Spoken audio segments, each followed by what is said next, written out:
Assalamualaikum warahmatullahi wabarakatuh. Ketemu lagi dengan Bapak di pertemuan yang ketiga ini pada mata kuliah arsitektur komputer. Nah, pembahasan kita kali ini adalah tentang input dan output ya.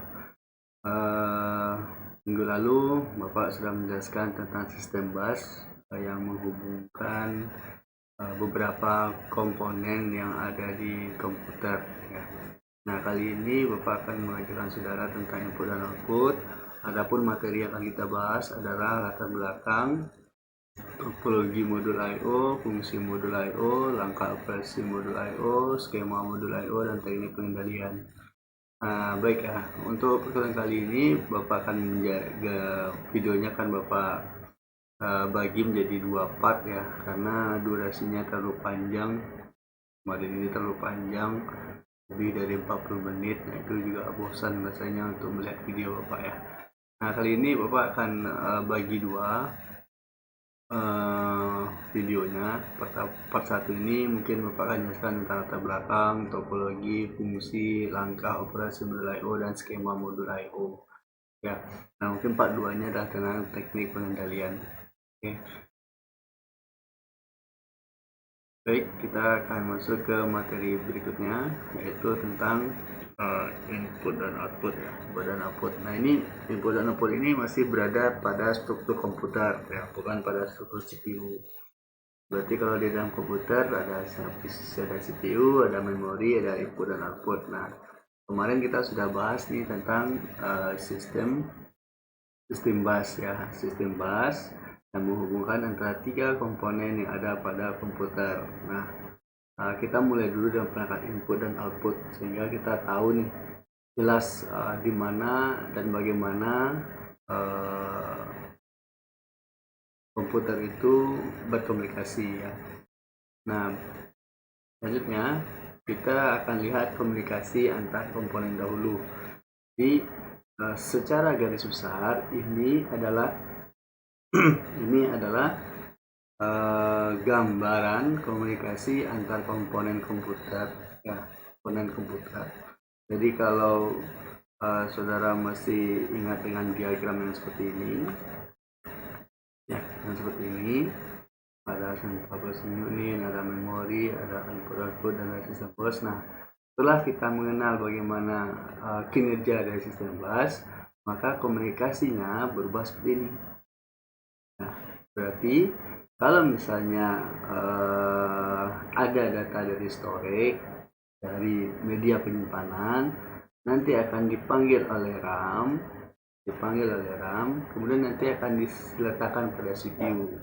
Kalau misalnya datanya akan disimpan atau diakses atau dikirim ke external device, maka dia akan dikirim melalui CPU menuju external device. Nah, apa yang berkomunikasi, apa saja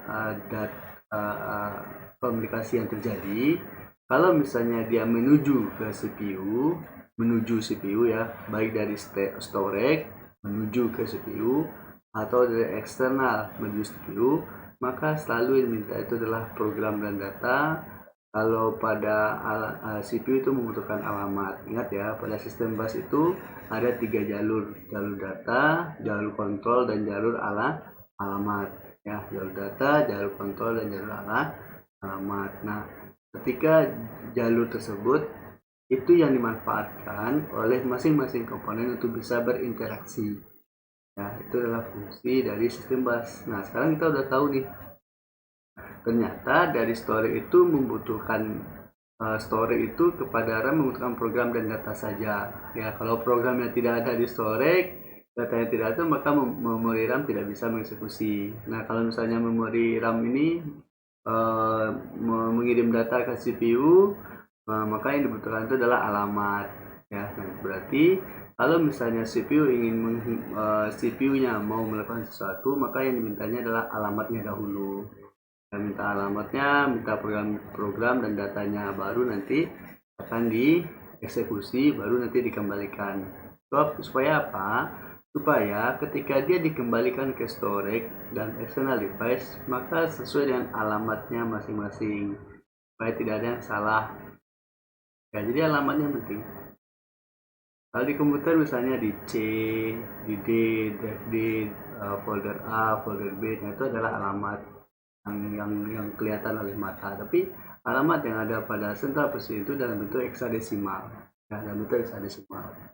Oke, nah ini adalah komunikasi antar komponen, ya, komunikasi antar komponen. Oke, nah selanjutnya kita akan fokus kepada perangkat input dan output. Berarti ini dia ya. Nah, biasanya external device ini selalu berhubungan dengan perangkat input dan output. Jadi perangkat input itu masuk ke dalam bagian yang disebut dengan external device. Nah, mari kita bagi, kita lihat bagaimana input dan output itu. Nah, ini adalah pembagian perangkat input dan output. Nah, ini adalah sebelah kiri, ini adalah perangkat input saja, ya, perangkat input saja. Kemudian di sebelah kanan ini adalah perangkat output saja.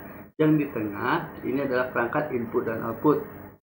Nah, oke, kemarin sudah jelas ya apa itu perangkat input, apa itu perangkat output. Nah, yang termasuk dalam perangkat input dan outputnya, yang berada di input juga berada di output, ya, seperti kamera kita, flash disk, touchscreen, CD/DVD, webcam, faksimil, dan modem. Jadi modem saudara itu, yang modem jaringan itu adalah perangkat input output. Nah, Bapak tidak bahas nih tentang perangkatnya, tapi yang kita bahas adalah adanya perbedaan kecepatan masing-masing komponen ini, baik itu perangkat input dan perangkat output. Nah, dilihat dari tabel berikut.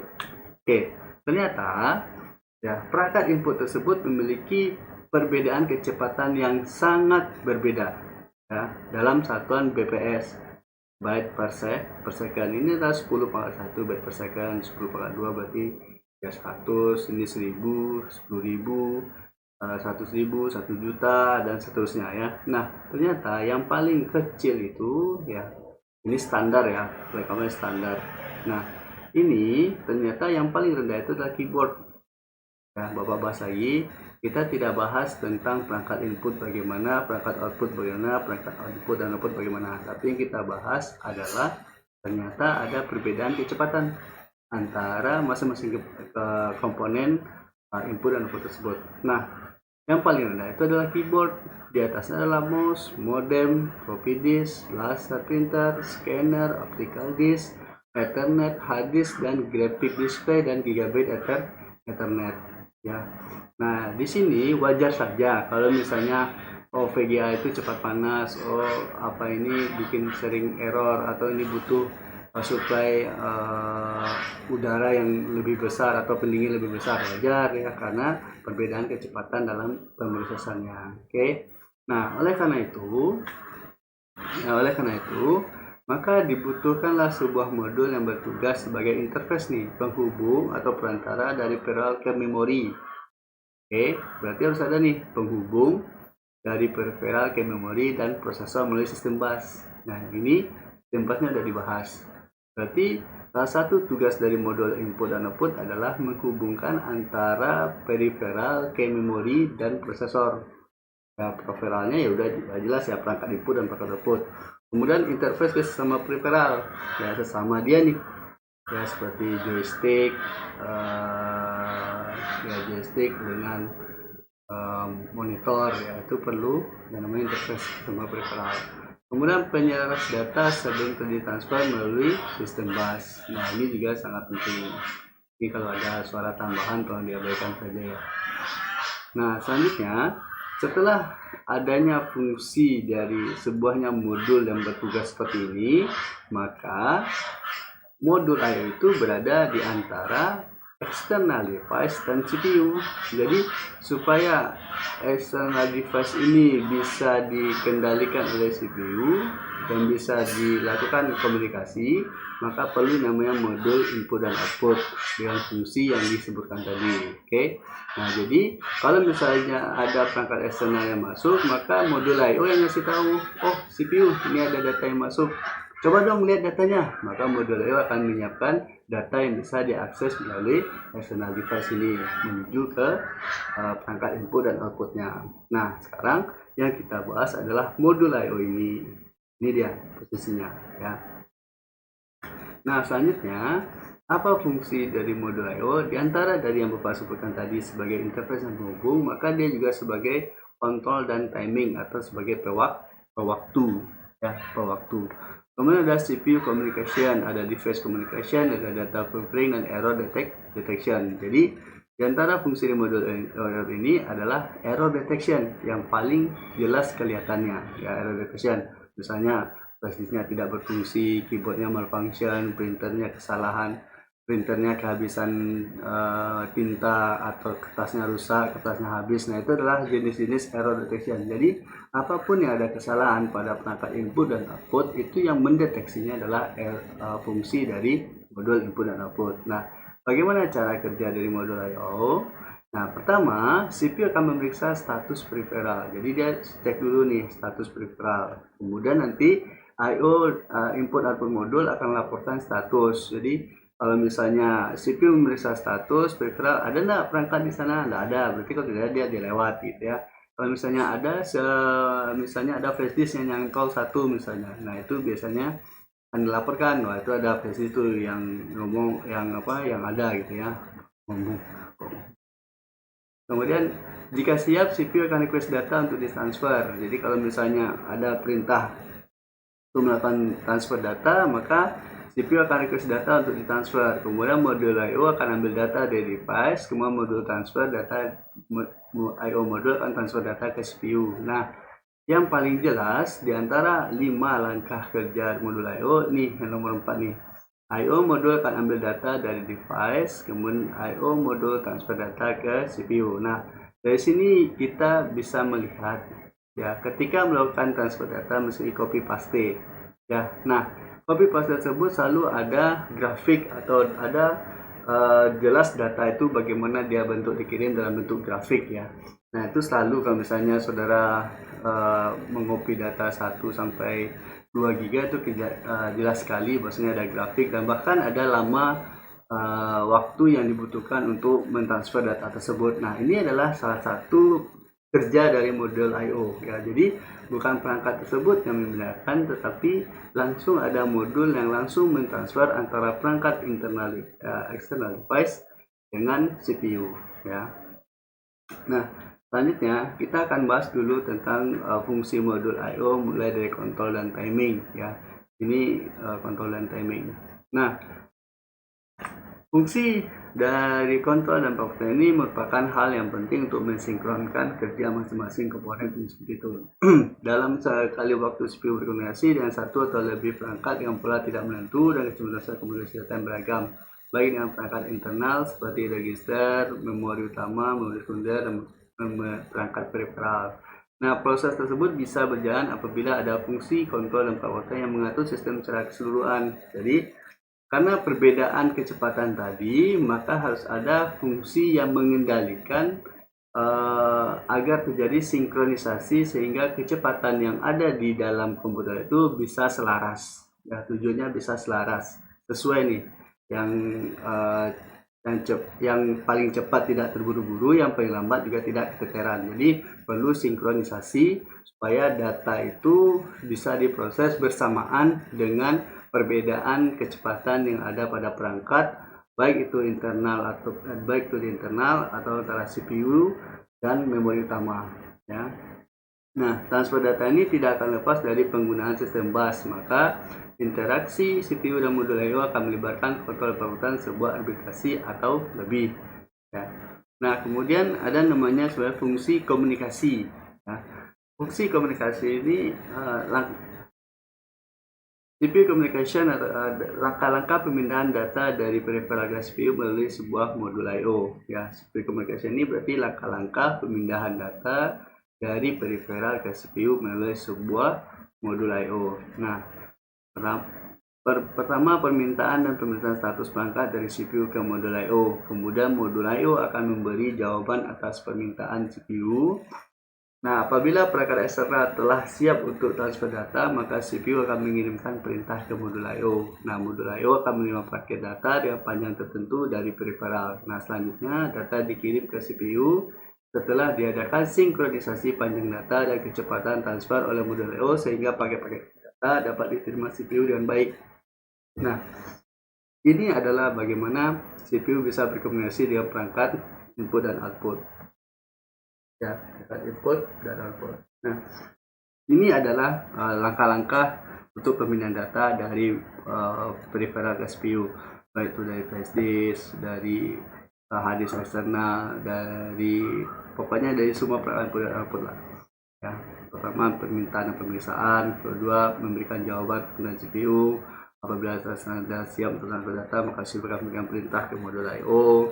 Modul I/O akan menerima paket data yang panjang tertentu dari peripheral. Nah, data dikirim ke CPU setelah dilakukan sinkronisasi, ya, panjang data dan kecepatan transfer. Nah, dari sinilah kita tahu berapa lama sebuah data itu bisa di-download, misalnya dari internet ke hard disk kita, dari flash disk ke hard disk kita, atau dari hard disk kita ke internet, atau upload kita dari hard disk ke media eksternal dan sebagainya, ya. Kemudian ada istilah buffering, ya. Buffering tujuan utama adalah buffering untuk mendapatkan penyusunan data sehubungan dengan perbedaan laju transfer data dari perangkat peripheral dengan kecepatan pengelolaan pada CPU. Nah, ini pada komputer saat ini kurang bisa dilihat oleh mata, ya. Kurang lah kalau misalnya Bapak cari-cari bagaimana buffering ini berinteraksi, walaupun sejujurnya ketika Bapak perubahan dari komputer Pentium 4, Core 2 Duo sampai dengan sekarang, itu bufferingnya semakin sedikit, ya. Nah, bufferingnya sedikit-sedikit, tapi yang paling jelas adalah ketika saudara membuka video di salah satu aplikasi YouTube misalnya, ya. Dalam aplikasi YouTube itu saudara pernah melihat adanya buffering, ya. Buffering itu berarti menunggu, ya, menunggu. Jadi ibaratnya kalau misalnya sekali proses itu, misalnya ada sebuah video saudara tonton, kemudian video tersebut ada buffering, ya. Nah, posisi buffering tersebut artinya ada perbedaan nih jumlah kecepatan prosesor membaca dengan data yang tersedia. Misal, kalau prosesor sekali mengeksekusi 1 detik itu dibutuhkan adalah 60 frame, maka kalau misalnya datanya tidak cukup 60 frame, maka dia buffering dulu. Tunggu dulu datanya siap, baru dijalankan. Coba saja saudara next-kan saja videonya, bahkan kalau misalnya ada 25 menit, videonya baru terdownload, tersedia baru 2 menit, coba lompat ke 13 menit ke 13, maka pasti ada waktu tunggu. Nah, waktu yang dibutuhkan itu adalah waktu untuk mengeksekusi frame-frame yang ada pada video tersebut. Jadi kalau prosesornya ada 60 frame dalam 1 detik, maka dia akan nunggu tuh datanya lengkap sampai 60 detik. Tapi kalau dalam 60 frame. Nah, tapi kalau misalnya prosesor saudara dalam 1 detik itu membutuhkan 120 frame dia baca, ya sudah, berarti waktu tunggu saudara lebih lama. Nah, waktu tunggu ini biasanya berhubungan dengan ketersediaan dari jaringan tersebut, ya. Nah, itu adalah contoh yang bisa saudara temukan bagaimana buffering itu bekerja. Nah, walaupun sebenarnya itu terhubung oleh modul I/O yang berkomunikasi antara prosesor, memori, dan perangkat eksternal yang terhubung. Oke. Nah, selanjutnya adalah deteksi kesalahan. Nah, bila perangkat terdapat masalah sehingga proses tidak dapat dijalankan, maka modul akan melaporkan kesalahan tersebut. Nah, ini misalnya contohnya pada printer, ya, kertas gulung, tinta habis, habis. Nah, tapi ada kondisi seperti flash disknya tidak bisa disimpan, tidak bisa dihapus, dan tidak bisa apa-apakan, di format tidak bisa, tidak bisa. Nah, itu adalah salah satu deteksi kesalahan. Karena apa? Karena kesalahan dari user, ya. Mungkin ada dia waktu pemindahan datanya belum selesai langsung dicabut.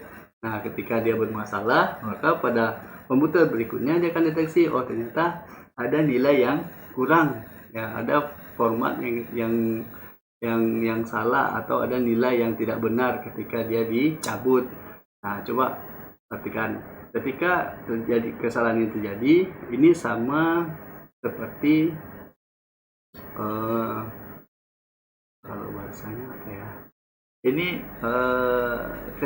ketika komputer membaca, memberikan perintah pada modul I/O untuk memeriksa sebuah status yang ada pada periferal, baik perangkat input dan output, maka yang dibaca itu adalah alamat nilai yang dibaca pada USB tersebut. Nah, nilai tersebut yang akan menjadi patokan selama CPU melakukan komunikasi antara flash disk dengan CPU.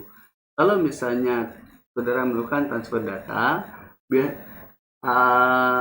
flash disk saudara itu biasanya dikunci terlebih dahulu dengan alamat misalnya FFFF misalnya. Nah, kalau misalnya ada proses melakukan proses transfer data dari flash disk ke hard disk, nah maka dia akan diberikan logika 1 untuk bisa diizinkan untuk melakukan transfer data. Nah, kalau misalnya transfer datanya dilakukan selama transfer data itu dilakukan, maka flash disknya akan bernilai 1 terus. Berarti dia sedang digunakan. Nah, ketika saudara cabut tiba-tiba, maka nilai 1 tadi akan tetap berada pada flash disk tersebut, sehingga dia tidak bisa diapa-apakan. Bagaimana supaya dia diapa-apakan? Ada flash disk yang harus diklik kanan dulu, di-eject dulu, baru dia bisa dikerjakan.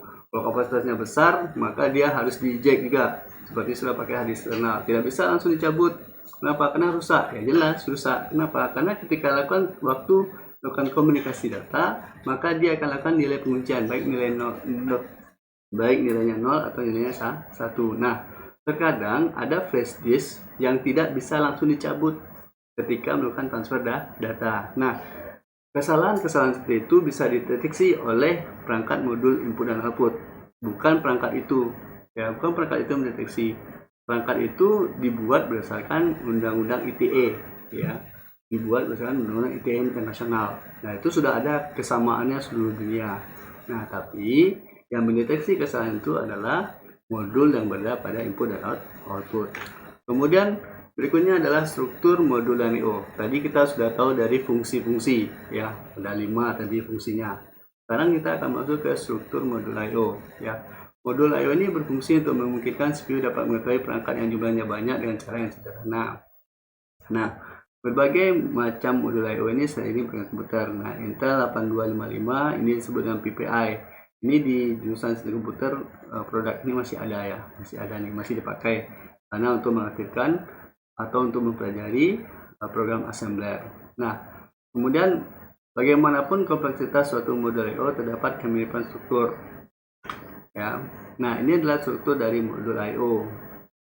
Nah, yang di sebelah kiri ini, ya, ini dihubungkan, ya, berkomunikasi atau dihubungkan menuju ke sistem bus. Ini selalu data, selalu alamat, dan selalu kontrol. Kemudian yang ini biasanya berhubung ke periferal, baik itu perangkat input dan output, ya, data, status, dan kontrol. Oke.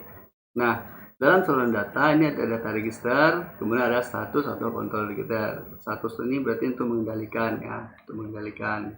Kemudian nanti ada input output logic, ya, input output logic. Kemudian nanti akan dihubungkan oleh external device. Jadi sesuai dengan yang Bapak sampaikan tadi, bahwasanya modul I/O itu adalah modul I/O itu berfungsi untuk memungkinkan CPU dapat mengetahui perangkat yang jumlahnya banyak dengan cara yang sederhana. Jadi dibuatlah struktur modul I/O atau struktur modul I/O yang Bapak temukan dalam modul-modul yang lain, biasanya menggunakan modul yang seperti ini, ya, baik itu yang baru ataupun yang sekarang, dasarnya tetap ini. Nah, kemudian antarmuka modul I/O ke CPU itu melalui bus sistem komputer yang terdapat 3 saluran data, saluran alamat, dan saluran kontrol. Nah, bagian terpenting adalah blok logika I/O, ya, blok logika I/O yang berhubungan dengan semua peralatan antarmuka periferal. Nah, terdapat fungsi pengaturan dan switching pada blok ini. Nah, berikutnya adalah skema dari perangkat periferal. Kalau tadi adalah skema dari modul I/O, ini adalah skema perangkat periferal. Nah, ini data dari luar, ya, ini dari periferalnya, data dari luar masuk ke transducer, kemudian ada buffering,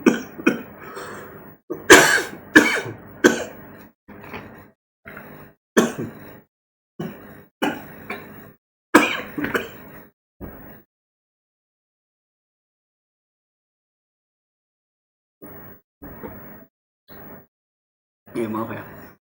Nah, kemudian ini ada skema peripheral ya, dari ada buffering ini nanti dari data dan ke modul I/O. Kemudian ini adalah kontrol logika menuju ke status ke modul I/O dan kontrol dari modul I/O. Nah, ini berarti skema dari perangkat peripheral. Nah, secara umum, nah ini Bapak jelaskan diagram dasar sebuah peripheral. Nah, ada namanya blok kontrol logika.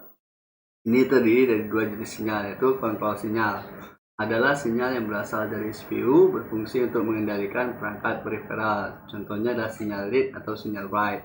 Kemudian ada status signal, adalah sinyal yang berasal dari peripheral untuk melaporkan kondisi peripheral kepada CPU. Contoh pada printer habis, tinta habis atau paper jam.